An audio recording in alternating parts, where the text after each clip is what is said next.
saveur divine. Cette bonne nouvelle du royaume sera prêchée dans le monde entier pour servir de témoignage à toutes les nations. Alors viendra la fin. Ce pain céleste vous est présenté par Immaculée Niraneza.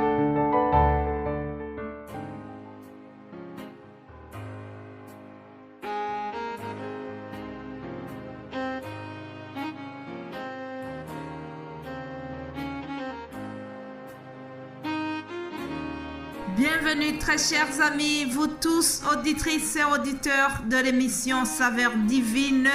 Que la paix de Christ soit avec vous. Je bénis le Seigneur pour ce nouveau jour qu'il m'accorde.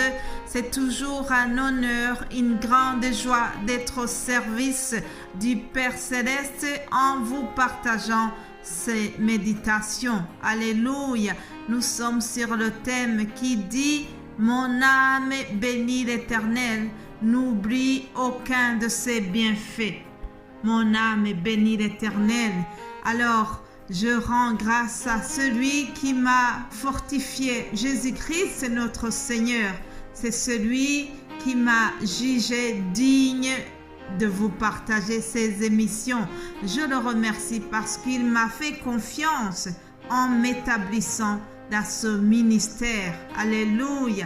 Il avait parlé d'un ministère de l'apostolat depuis 2014 et je n'avais pas compris cela. Mais au fur et à mesure, le Seigneur a confirmé cet appel et je le remercie parce que il m'a fait confiance pour me donner ce travail si noble. Alors, je voudrais aussi vous lire un verset dans 1 Timothée, c'est un verset que j'aime beaucoup.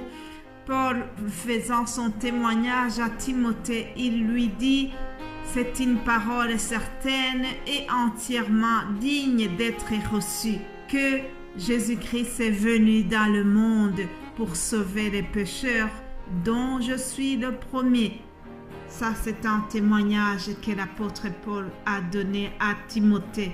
Moi aussi, c'est un témoignage que je vous donne en commençant cette émission. Je remercie Jésus-Christ qui est venu chercher un pécheur, une pécheresse comme moi. Il est venu pour me sauver. Après, il a fait confiance à moi en m'établissant servante du royaume céleste. Alors, mon âme n'oubliera jamais cela. Je remercie le Seigneur pour cela. C'est vraiment une action de grâce que je voulais vous donner en commençant cette émission. Mon âme bénit l'Éternel, n'oublie aucun de ses bienfaits. Un enfant de Dieu, chaque chrétien né de nouveau a le devoir de se souvenir, ne jamais oublier les bienfaits de Dieu. David, dans cet état de se souvenir, il a dit dans son psaume 143 au verset 5, il a dit ceci: « Je me souviens des jours d'autrefois, je médite sur toutes tes œuvres, je réfléchis sur l'ouvrage de tes mains. » Voilà, nous devons nous souvenir des œuvres de l'Éternel et ne jamais oublier les grandes choses qu'il a fait dans nos vies. Ne jamais oublier les bienfaits de Dieu. Parmi les bienfaits de Dieu que je vais vous dire aujourd'hui, il y a le fait qu'il nous a envoyé Jésus-Christ comme lumière du monde.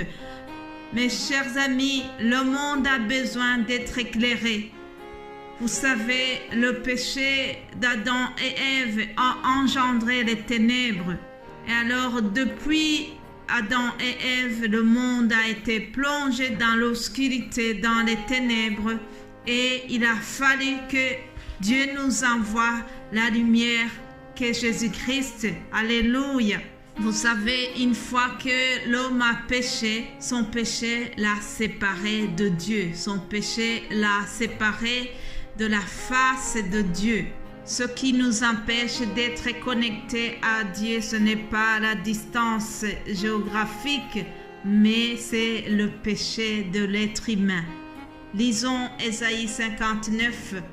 Il est écrit: non, la main de l'Éternel n'est pas trop courte pour sauver, ni son oreille trop dure pour entendre, mais ce sont vos crimes qui mettent une séparation entre vous et votre Dieu. Ce sont vos péchés qui vous cachent sa face et l'empêchent de vous écouter. Mes bien-aimés de Dieu, les péchés nous empêchent de communiquer convenablement avec notre Dieu. Je me rappelle quand j'étais enfant, on avait une petite radio qui fonctionnait avec des piles à usage unique. Et lorsque les piles étaient usées, la radio ne fonctionnait pas bien. On entendait difficilement les émissions. Il y avait des parasites qui nous empêchaient de bien écouter. Alors, c'est la même chose. Lorsque nous avons des péchés, cela crée des parasites entre notre communication et le Père Céleste. Ce sont les péchés qui provoquent la mauvaise communication entre l'homme et Dieu, et ça empêche Dieu de nous écouter, comme nous venons de le lire dans ce passage d'Ésaïe 59. Bénissons notre Dieu pour avoir envoyé Jésus-Christ dans le monde pour nous éclairer. Ces derniers temps, dans la période de fin d'année et de Noël, nous voyons des lumières partout et c'est très joli. Vraiment, il y a des voisins qui font, on dirait, une compétition pour mieux décorer, pour mieux éclairer le devant des maisons. Alors, c'est agréable à voir pendant la soirée, surtout lorsqu'on voit toutes ces lumières devant les maisons. C'est vraiment agréable. Mes bien-aimés de Dieu, je voudrais vous dire que Jésus-Christ, c'est la vraie lumière que Dieu nous a envoyée pour éclairer ce monde des ténèbres. Jésus-Christ est la lumière et il fait de nous la lumière du monde. Évangile selon Jean chapitre 8 au verset 12, Jésus-Christ dira: je suis la lumière du monde. Celui qui me suit ne marchera pas dans les ténèbres, mais il aura la lumière de la vie. Alléluia! Celui qui suit Jésus-Christ ne marche pas dans la lumière. Il devient lui-même lumière du monde. Vous savez, tout ce qui est lumière attire. Une petite bougie allumée dans une pièce sombre éclaire le lieu malgré sa petite flamme. Alors Jésus-Christ aussi est une grande lumière qui est venue dans le monde des ténèbres et il nous invite à être aussi des lumières par notre comportement, par notre façon de vivre en tant qu'enfants de Dieu qui sont nés de nouveau. Nous devons vivre dans ce monde en étant des citoyens qui ont une bonne réputation partout où nous allons. C'est ça notre façon d'être lumière du monde. Mon âme bénit l'Éternel parce que il nous a envoyé la lumière que Jésus-Christ. Si nous écoutons la parole de Dieu, nous ne marcherons plus dans les ténèbres, mais nous aurons la lumière de la vie, comme nous dit la parole de Jésus. Chers amis, toutes ces paroles qui ont été inspirées par Dieu, toutes ces paroles de la Bible sont douces à mon palais. Elles sont comme du miel à ma bouche. Je souhaite que ça soit la même chose pour vous.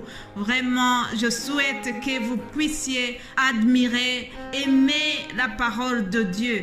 C'est une parole qui est véritable. C'est une parole qui nourrit l'âme. Alléluia. En parlant de cette parole, David a dit: ta parole est une lampe à mes pieds et une lumière sur mon sentier. Je souhaite que cette parole continue à être une lumière pour notre vie. Alléluia. Bénissons l'Éternel, bénissons Dieu pour cette parole qu'il nous a envoyée aussi. Alléluia. Mon âme bénit l'Éternel et n'oublie jamais aucun de ses bienfaits. Je termine cet audio ici et demain nous allons continuer en voyant comment Dieu nous a pardonné.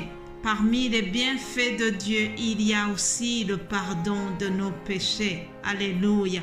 Passez une excellente journée et nous allons continuer demain par la grâce de Dieu. Alléluia. Amen.